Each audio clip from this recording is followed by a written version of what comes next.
What's going on YouTube? In today's video, the topic of discussion is, which sneaker should you buy? The 990 V6 or the 990 V5? Till the sun just won't rise and heaven's under eyes. I'm living to die for you, there ain't none after you. So one of my favorite things to do on this channel is compare sneaker models, because as a sneakerhead and a huge New Balance fan, it's really hard to get caught up in the different silhouettes and different models to try and make the best decision for your lifestyle. So these are two very similar but very different sneakers. So I just wanted to make a video comparing them. That way we can get you the best shoe you could possibly ever want. I don't really know what took me so long to make this video. I've compared a lot of sneaker models, but for whatever reason, I've never compared the V6 and the V5. So we're finally getting to it today. I've had a lot of people comment and telling me that they've went out and got a V6 and it just doesn't compare to the V5s, or vice versa. They can't go back to the V5s. So I'm here to teach you guys and to tell you what I personally think is the better sneaker, depending on your lifestyle and what you're looking for in a lifestyle sneaker. So what we'll do is we'll just break down each sneaker from the outsole to the laces, all the way in, through and throughout, to truly compare these two sneakers, the cons, the pros, all that. So let's get right into it. So right now you can only get the 990 V6 on New Balance's website, and the V5 is currently taken down, but you can find it in plenty other places such as StockX, GOAT, eBay. There's no shortage of the V5. Just because it's on a New Balance website doesn't mean that you can't find it for cheap. So keep your eyes open if you want to go grab this sneaker after the video. So for the most part, every 990 has looked very similar from 1 to 5. They all have the similar vibe. You can tell that they're the same model sneaker, just a little bit of change-ups, especially between the 990 V3 and the 990 V5 and the V4. They all look very similar.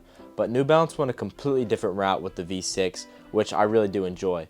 They're both 990s. You can tell it's a 990, but it's just a more sporty aesthetic vibe. So we're going to start from the outsole, and we're going to go all the way up to the laces and everything in between. The outsoles are pretty different. We're going to start with the V6.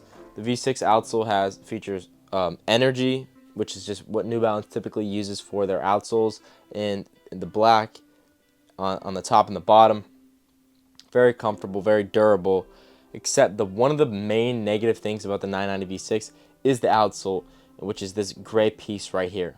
I'm not sure if it's as much problem as it was when I first bought these. I don't know if they fixed it on newer models, but the ends of the outsole, the edges, just on this gray piece, begin to chip away with extensive wear. Now, it's nothing to be alarmed about. It is like, it's not a real problem. Like, I don't think it'll affect the comfort and the durability and the life of the shoe.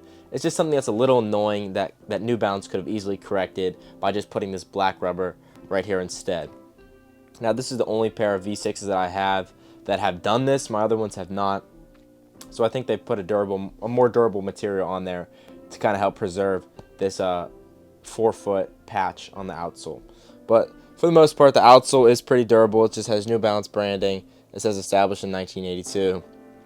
Just your typical 990 outsole. It's nothing too exciting. Now, as far as the V5 is just pretty similar. It has a gray piece in the middle, as well as outside of black traction. Now, I've worn a pair of V5s to the absolute ground. It was my first 990. So I can testify and say that this is one of the most durable outsoles I've ever had. The pair I have that I've worn to death still has traction on it, which is truly amazing. I mean, I play basketball in it. I've run in it. I've done a lot of wear in that shoe, and it's held up very well as far as the outsole. So you can't really, like, an outsole, these shoes are very solid, except the con of the 990 V6 is that it does begin to chip away. But if you do find that as a bothersome thing, I wouldn't be too worried about it. It will chip away, and you're just gonna have to live with it. It's not gonna affect the actual shoe itself. So it's just something that you'll be upset about, and then you'll get over it, hopefully. And now the midsoles are pretty different, I will say. We did get a more sporty vibe with the 990 V6 as far as this huge chunky heel and this thick white foam midsole. It's similar color blocking to the V5, but it's just not as big and chunky as the V5. It is more of a running shoe. The 990 V6 is more of like a sporty running shoe. They advertised it in that way. It does feature fuel cell, which I think has a huge advantage over the 990 V5. It does feature New Balance Fuel Cell, which is one of their most comfortable technologies that they put in mostly all running shoes that they put out these days. It's an extremely cloud comfort feel. If you love a comfortable shoe, the second you put it on and it feels like pillows and it feels like just clouds, the 990 V6 is your shoe. No doubt, this is one of the most comfortable shoes you'll ever wear. An aspect of the cloud plush cushion foam that you feel under your foot. Now, the 990 V5, if you put both of these on at the same time, one on the left foot, one on the right foot, you'll immediately say the V6 is more comfortable just because it has that immediate cloud comfort foam. But the more you wear the 990 V5, the more comfortable it becomes. It features an ortholite insole, which the 990 V6 doesn't, so that adds to the comfort. But the end cap, they both feature end cap, but the end cap in the V5 is so much more prominent, and it really stabilizes your heel, and you just feel so strong and sturdy on the ground as compared to the V6, where you feel kind of like almost like rocking back and forth, which is good if you want to go for a run or you really like that cloud comfort feel. But the V5 is the most sturdy, most comfortable, like you just feel solid to the ground. And the white foam, like the midsole, is extremely comfortable too. The more you wear it, the better it breaks in. Paired with that ortholite insole, the V5 very easily becomes one of the most comfortable sneakers of all time, but in a different aspect compared to the V6. So the V6, you're going to get the most cloud comfort shoe you've ever put on your foot, but in the V5, you're going to get a very sturdy, strong, supportive, great feeling 990 V5 under your foot, and the more you wear it, the more comfortable it'll be. The end cap on the V6 is not as prominent. Like I said, it's there. You can definitely feel it's a little more sturdy in the back, but nothing compared to this super strong, sturdy 990 V5.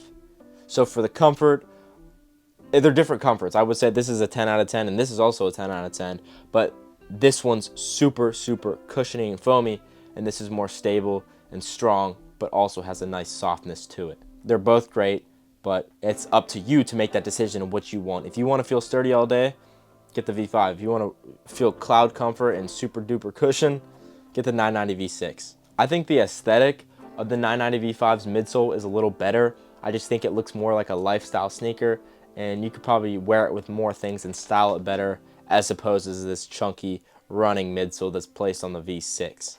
Now the uppers, they use very similar mesh, same nubuck webbing throughout the sneaker, same suede. I will say the N, I think, looks a little better on the V5 as opposed to the V6. The V6 is super big and it goes into the actual sneaker, which is pretty dope, but I just like the classic N on the side in the V5. Both of these sneakers are made in the USA. I mean, that's just the given. That's the 990.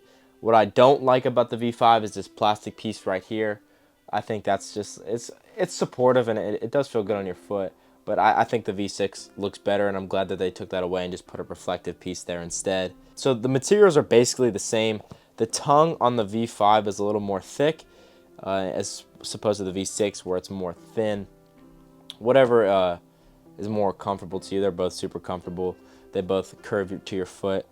They both say New Balance 990 on the tongue, but there's an American flag on the V5 that is also on the V4, but this really says, look, I'm made in the USA, and I'm proud of that. So I think this is a really nice touch, and I'm a little upset that they took that away. But on the V6, they don't really have any American-made branding except for on the back. And if you buy a pair now, I bought these when they first came out, but if you buy a pair now, it will probably have an American flag back here as opposed to just the New Balance logo. So they do have American branding on them, which I think is pretty cool. Both have reflectives throughout the sneaker, and yeah, they're very similar materials. It's just that they're placed differently, and they are different sneakers, and they're a different shape. Whereas opposed to the V5 and the V4, it's almost identical. But I will say, I really do love this badge on the back of the V5. It's like a V version 5, Roman numeral 5. I think that looks really dope, and that's one of my favorite parts about the V6. Now, there's a lot less suede on the sneaker itself on the V6. There's almost all wrapped around suede in this sneaker and a little bit of mesh. And for the V6, you do have suede around the edges and by the eyelets of the shoelace, and that's about it. Now, I think this is better because this is a more running shoe. This is a more active lifestyle sneaker as opposed to just a more casual lifestyle sneaker. This is better because there's not a lot of suede on it. It's more breathable, and if you want to go for a run in the sneaker, you absolutely could. Now, as far as the aesthetic of the shoe, how I think it looks, I think they both look truly amazing and stunning on foot. The V5 is a special sneaker to me. I'll always love the V5. I think this looks great on foot, as well as the V6. Now, the V6 is a more sporty shoe, so if I'm going to the gym, I'm wearing a V6. I think I can get away with a more athletic look with the V6 as opposed to the V5. The V5 is more for like baggy jeans and a jersey. Like, I really like the aesthetic of like styling the V5. I don't necessarily want to style the V6, but pretty soon I'm going to make a video to show you guys how you style the 990 V6 in a fashion way, or how I like to style it. But the aesthetic of the sneaker is very different. This is, you would think this is, your dad would wear this sneaker, and then this is a super athletic, sporty shoe. So depending on what you're looking for, if you like the aesthetic of that daddish looking shoe, which I hate to call them dad shoes, but that's what a lot of people look at them as in pop culture, but I would say this is a more sporty vibe. And if you want to live a more active lifestyle and you want to get out and go for runs and stuff and just use this as your utility sneaker, the V6 would be perfect for that. You could run in the V5, but I've done it before and I don't think it's that great for it. The V6 is definitely a better running sneaker, but they're both great for lifestyle sneakers. I've worn both of these for extended periods amount of time. As soon as I got my V6, I never stopped wearing it. Same with the V5, but they're both the most ideal lifestyle sneakers in my opinion, and they're both going to offer the same amount of comfort but in different forms and ways. Both of these sneakers are extremely durable. I've beat these sneakers to the ground. This one is brand new, but I have a pair of V5s that's just destroyed. The 990 is one of the most durable sneakers you can buy. They're made in the USA. They're expensive because the materials are the highest quality you can get on a sneaker in my opinion. I don't think you'll be able to find a more durable and better lifestyle sneaker than a 990 V5 and a V6 and a V4. The 990 is one of the most durable sneakers ever, and I beat them to the absolute ground, and they still last. That's why I have this brand new, never worn. That's because of my V5 of 3 years, coming up on 4, has yet to give out on me, and I've tried to burn it to the ground, and it just won't go. So I'm still keeping these tucked away. But this V6, I could wear this for another 3 or 4 years, I think, before I even need to consider getting another V6. So they're extremely durable, and they will support any aspect of your everyday life. There's not too many negatives of either of these sneakers. What I've been hearing from a lot of my subscribers is that people aren't liking the super like rocking of the V6, the cushion, how it just doesn't feel as stable as a V5. And now I can totally understand that. The V5 is one of the most stable standout sneakers you'll be able to buy, which, like I said earlier. But it comes down to what you like. If you like that stability and you really love that stability, but you don't want to get another V5, then go get the V4. The V6 might not be for you. I personally love the V6, and I love the stability of the V5, but the V6 offers a whole new aspect to it, and it completely changes the game for comfort. This is probably one of the most comfortable sneakers I own. I would say the 991 V2, and then this is second. I just think the V6 is extremely comfortable, and I personally love the cloud comfort feeling just as much as I like the stability aspect. And that's why the 991 V2 is the most comfortable sneaker of all time, because it has fuel cell as well as stability. So think about getting that if you haven't already. Side note though, so that was just a side note. I personally love both of these sneakers. The 990 V5 will always have a special place in my heart because it was my first 990. And the V6, I remember getting that for the first time back in November of 2022, I think, yeah. It was just one of my favorite sneakers at the time. It still is. I wear these all the time. I truly love these two models, and whatever one you think would be better for your lifestyle, I would get. Honestly, buy one now and then just go get the other one. These are great sneakers. I highly recommend both of them. That's all I got to say about these two sneakers. You make the decision on which one you think is better, because I don't think I can. These are terrific sneakers, and I love them both with all my heart. So thank you guys for watching. Let me know which ones you like more, if you like a V6 or a V5 more. Thank you guys for watching, and I hope you have a great day, and we'll see you in the next one.